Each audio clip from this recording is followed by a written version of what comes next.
Welcome to Between Two Pastries, a not-so-typical nutrition podcast. Nicole and Annie are licensed and registered dietitians. Join them as they discuss hot nutrition topics, challenge popular beliefs, and have a blast doing it. Here are your hosts, Nicole and Annie. All right, welcome everybody to Between Two Pastries. This is Nicole. Hey everyone, it's Annie. Yay. Today we have a special guest, Jennifer Melcher. Welcome. She's a registered dietitian and specializes in child and adolescent disordered eating, eating disorders, and general mental health disorders. So needed. So appreciate you.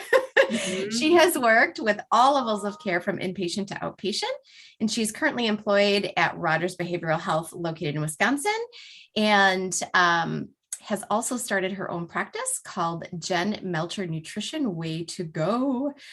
She has a passion for educating families who are supporting their child or loved one during their journey to find food freedom, leave diet culture behind, and develop a great relationship with their body, which is awesome. And parents need so much support around that too. It's just as hard on the parents going through it as it is on the kid. You know, right. In like different, it's like a tandem thing, you know, just so interesting. Sorry, like it's not even done with your bio yet.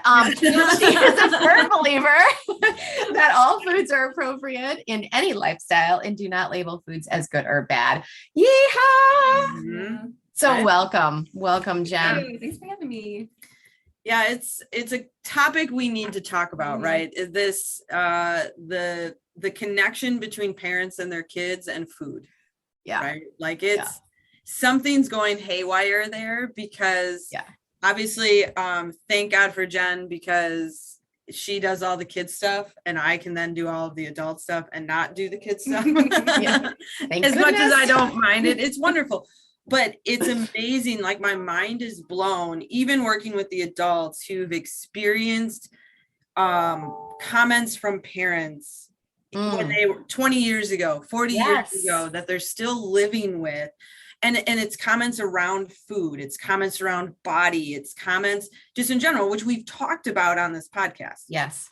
But now it's time, I think we need the education and the conversation to incorporate a dietitian who works specifically with kids and what that impact is and what someone's dealing with on the kids side of things as well, like what that looks like. Oh, for sure. You know? Positively. Yeah. Jen, what do you find on that end? What do you find with kids coming in? Mm-hmm. A lot of the kids now too, like even in like clinic, I've noticed that of course it's kind of starts with the parents, not always, of course. But it also starts with going to their primary care physician. Mm-hmm. I've also seen that too, where they go in for a check for their acne and their dermatologist says, cut out wheat, cut out dairy, cut all this stuff out. And all of a sudden now you're into a full-fledged eating disorder because somebody that you go to for professional help tells you have to cut these foods out to make your skin better. You don't need medications, right? So even from the physicians to the parents, it's diet culture all around us, right? Mm-hmm. It's, the parents at home are doing keto or doing gluten-free, cutting out carbs, all the above, right? Or drinking all the green smoothies. Right. What happens then? It trickles down and the kids start to see that. And it's like, well, if they're not eating that, then that must mean I shouldn't be eating that. Mm-hmm. And it just starts some of these like disordered thoughts and it's not really talked about. Right. No. And sometimes when parents or like when kids do have a question like, well, why can't I have a second piece of cake? It's like, oh, well, it's unhealthy. Mm-hmm. Everything is unhealthy. Right. And it kind of starts with that. You have to start to think, what does healthy and unhealthy mean? Right. Mm-hmm. So just starting to see a lot of that starts with the parents, and the parents have to be on board too. With eating disorders, there's all this lingo behind it saying, why can't they just eat? Why can't they just, go out to a restaurant and pick something off the menu? They don't quite understand that it's an actual like illness that needs to be treated with therapy. That's just like if your child got sick and got diabetes or cancer, it's not like you'd be like, oh, I can just fix them at home. Or, they need treatment, they need help.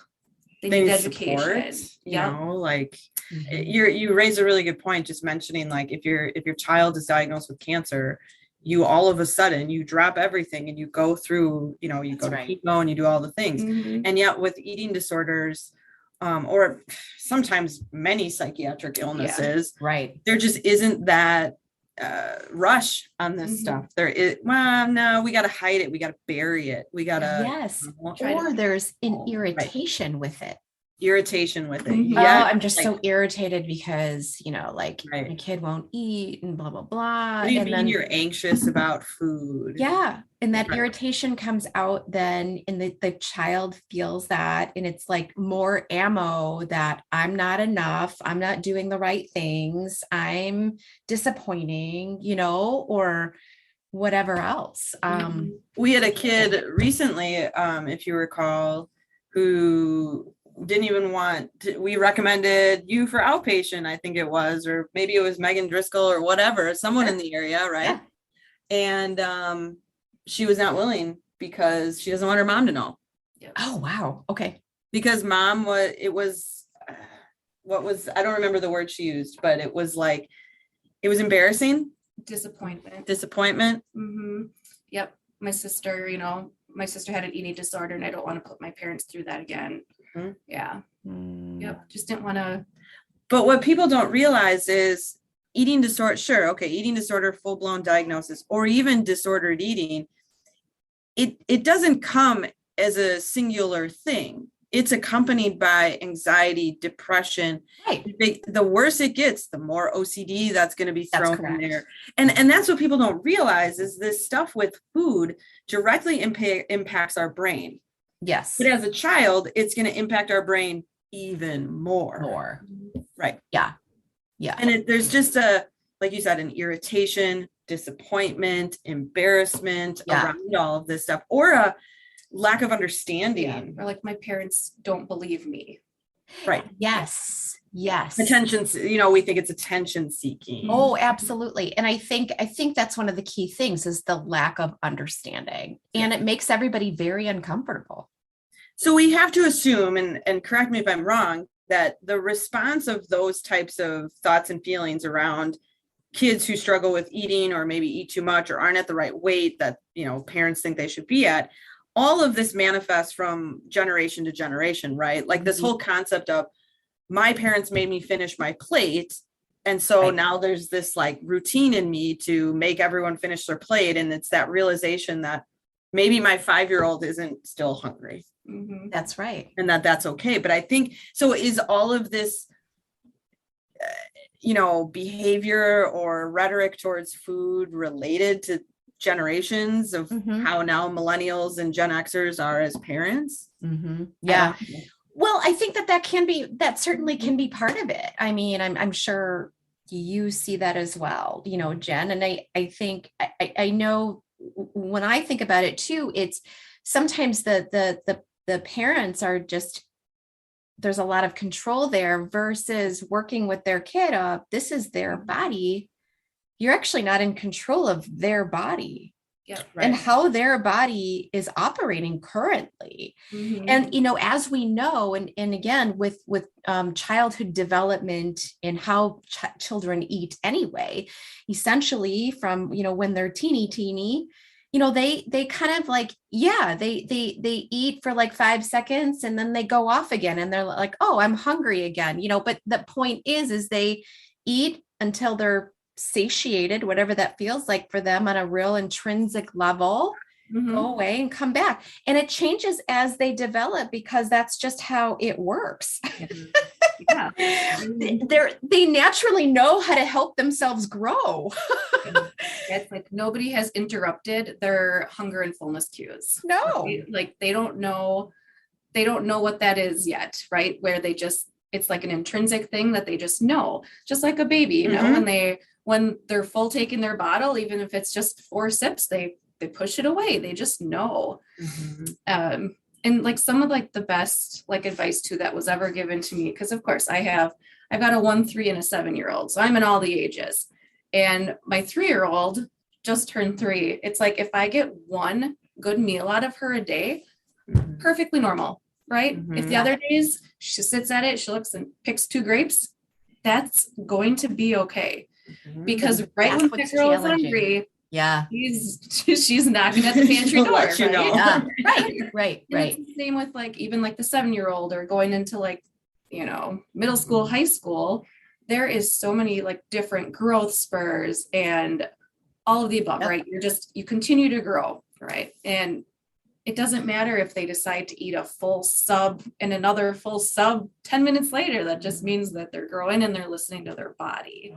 Right. They're hungry. Right. Yeah. Well, and I think part of school age children, part of the problem is we at K4, maybe 5, first grade, we immediately put them on an eating schedule. Yeah. And I mean, yeah, they need, you get your food in, but like part of that disruption to hunger and fullness is that schedule. Sure. Right. I mean, to some degree, that can play a role in there, which again, good or bad, right? Yeah. And that's where we're trying to normalize. What do we see as normal, right? Yeah. What's normal is what we've been doing for 100 years now. Unfortunately, it just keeps carrying over, and hence why that idea of diet culture is pushing now to even more and more kids, right? Because it's becoming so normal to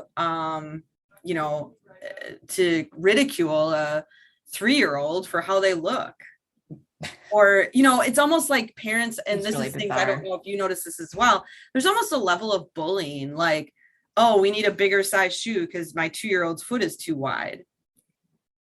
Like, why is that a comment? Or, oh, you stuff like that, where it's just like, oh, you're so big. You're such a big kid. And it's like that type of language. I think all of us as human beings are very used to that, but it's not okay. Right. I mean, I've had family members bully, like infant to toddler age, because it's oh, you're so big, you're so using that word big, and it's just it's really uncomfortable. Or being trying to be like playful and being like, well, she's the chubby one. Correct. She's the short chubby one or whatever, right?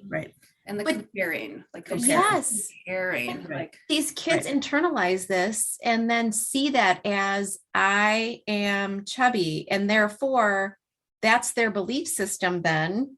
Correct. And they live that out, right, whether or not they can articulate it or not. Right. Do you know what I mean? I mean, because even as adults, it can take some serious therapy before they realize, holy shit, that was said to me 14 years ago, and I didn't think that has been sitting inside of me. Oh, absolutely. Sometimes we bury this stuff, but we're still reacting to it. Yeah.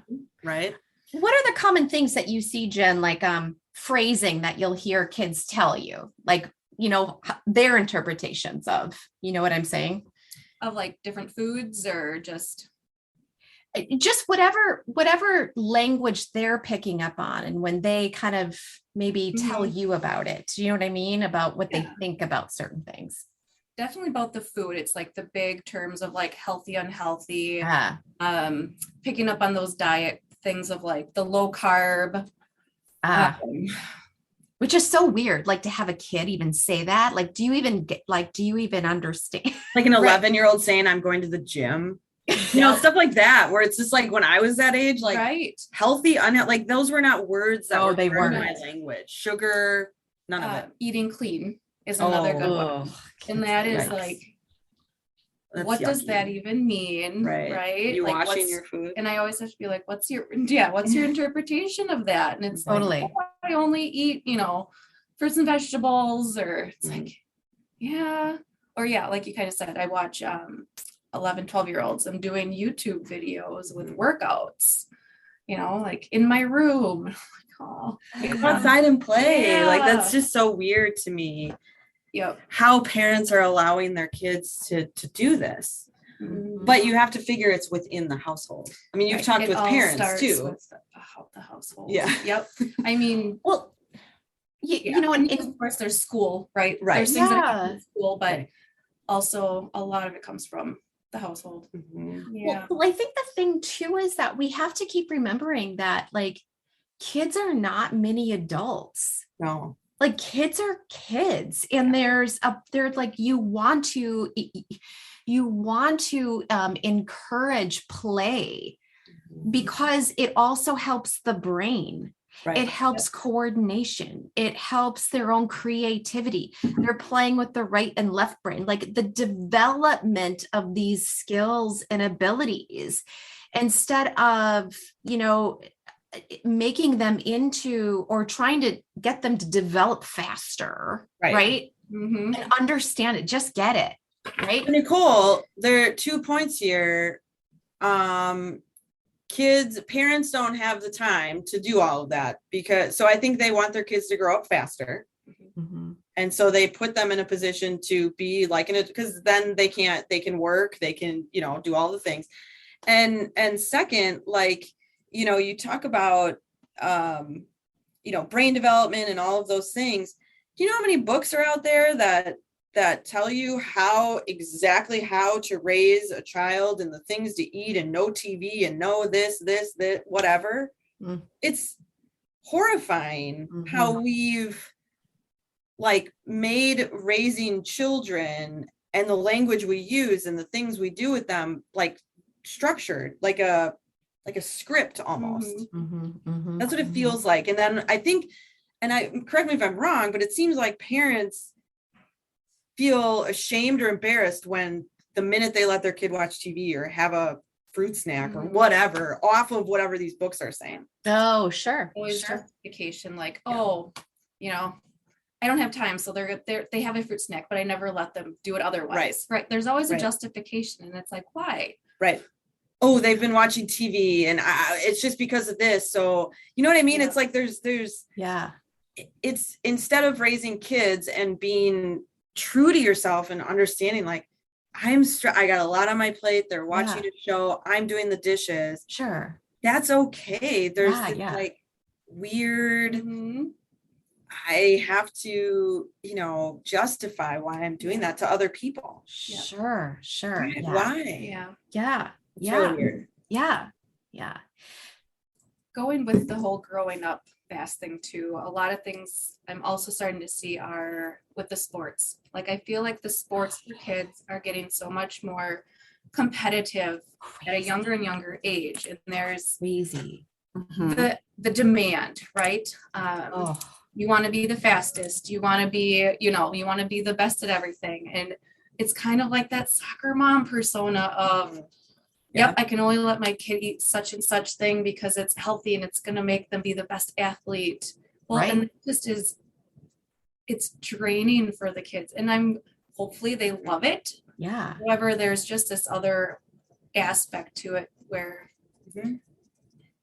so much pressure for these kids. And I think when you look at kids with actual eating disorder diagnosis, as someone who takes the young adults, the 20-somethings, and the athletes of that group, I've had multiple tell me, I'm not going back to my sport. I only did it because my dad made me or my mom made me over these few, and they hate whatever their sport is. But they've just been doing it for 15 years because they're basically forced. I was just going to say they're forced on some level, definitely. But then that's the thing, though. It's like, because I work with adults now who did things in the past to such an extreme level that they're so afraid of like moving or getting into any structure because they don't want to go back to how horrible something was. It's the same as a child. Like, don't we want to set them up to enjoy, the competitive thing, I think, is a bit much, honestly, because it's like, are we trying to tell them that it's best to always win and be the top of everything? Kinda. I mean, if you want versus collaborating, and I don't know, to go to the Olympics. I mean, you're starting them at 3 years old and like winter sports, skiing, that stuff. I mean, you're not doing traditional school. You're not right. You know what I mean? Like I mean, yeah, that's great. They'll probably be good enough. Maybe they go to the Olympics. That's cool. But like, what are you taking away from them? Correct. In terms of life. That's right. Childhood. And how is that like, what kind of a person does that create? Right. Mhm. Right. You know, and that's a concern I see too all the time. Right. Now, recently you had met with the patient, but also the set of parents without the patient, where the parents were very concerned about the type of foods that he was going to be eating. Yep. And that to me is, I mean, you came back, we both were just like jaw dropped, very alarmed. Mhm. Can you, like, what was that? What did you experience with that? Yeah. So again, had a consult and the patient was a little bit timid. They didn't feel like the patient would be able to speak to a dietitian right away. So I spoke with mom on 2 separate occasions, kind of got the good background. And it was like, well, I wanted my kid to eat healthy, was also very active in hockey. And so there was the sports aspect. He wanted to be very good at sports, and the same thing. He wanted to be the strongest and the best at what he does. OCD played along with this, but it was just the fact of having to talk to mom and say, it's okay to have regular milk, but on this level, it was even, it's okay to have your, child have sweetened almond milk. It was right down to, we had to kind of go through the grocery list and switch the things out for this child to get the right amount of nutrition for growth. Definitely saw there was stunted growth. But yet we're trying to be healthy. And there's the irony, right? Yeah. Well, and there's that whole skewed concept of what health means, which we talk about so often. Yep. It just makes me feel sad. I mean, that's so yucky, right? Yeah. It's almost like failure to thrive or stunted growth in adolescence, things like that. It's almost like those aren't even a naturally occurring thing anymore. It's 100% a cause of who's in charge of that child. Yeah. In a sense, at least that's kind of how it's feeling sometimes, where it's like, what makes you think that it's a good idea to give almond milk to a 1-year-old or no cow's milk? With this whole concept, obviously I'm picking on milk and everyone knows my feelings on dairy. This whole concept of, why are we drinking milk from another animal? Like, so are you telling me, you adults, that you're going to go drink breast milk? That's what I'm hearing you say. Right. That's the only thing that actually makes sense. That's what makes sense then, right? That's what you're telling me. So you're drink a nut water instead of the cow's milk, which we know we can digest, we know is totally fine, or goat's milk or whatever. Right. It's just really weird to me. Right? I know. And that was my frustration with working with adults and kids. Yeah. Or rather, working with kids is working with the parents who have these diet culture rooted beliefs that are literally destroying their children. Yeah, no, totally and completely agree. 100%. Like, there's a generation of kids that are destroyed. Yeah, I would agree. Not just from COVID, but because of these weird health things that are going on. And the professionals, parents, for whatever reason, sending their kids to weirdo professionals to do intermittent fasting at age 14. Nope. We can't even talk about that. Nope. Right. Right. I mean, have you seen that? I mean, are you seeing that kind of stuff? Like, so let's talk like those Everlywell tests, the IgG testing. Oh dear. I've definitely had to work with kids that have been told, oh, I was high on this, and now completely cut out of their diet. All of the above. Yep. And speaking of COVID as well, I mean, that was another thing too. A lot of that disordered eating disorders came from, school shut down. Yes. I was in sports. I was in choir, all of these things. And the world shut down. Those kids are now at home, surfing the internet. Oh gosh. Media. True enough. All they see is, I want to look like this now when I go back to school. So we did see a lot of that. Well, and why are these kids not able to be at home without their school and their sport? I mean, I don't understand. Why can't they go to their, wherever in their house and get a board game, play with this, do this, that? I just don't understand why that's not occurring. And why there's that much social media, why there's that much time being spent on a phone. Right. Getting information. I think those brains are so, Spongy. Yes. Yep. Ah, jeez. So, Right. so again, our time has gone by so fast. See how easy this was, Jen? Yeah. So what would be like 3 things you could leave parents with? I guess the number one thing is just how to talk to them about foods. You know, before you start to think about, or you're about to say, well, that's unhealthy, right? Think about how that is going to impact your child. I guess I am talking a little bit more on, the child side, smaller kids, but, it's, let's talk about like that cupcake, right? It's quick energy. You can talk to kids about that. It's quick energy, and how if you add something else to it, then you're going to have a little bit longer energy. It's kind of like the swing aspect, right? You have a cupcake and you're swinging really high, and then all of a sudden you kind of stop because you lost your energy, right? You add something to that, you're going to be able to swing longer and higher. So it's just kind of on how to talk to kids about foods versus, oh, we're not going to have that because it's unhealthy. Well, let's talk about what it can do for us, instead of what it cannot do for us. Right. So that would be like one of my bigger takeaways, is just kind of being more self-conscious about how you talk about food.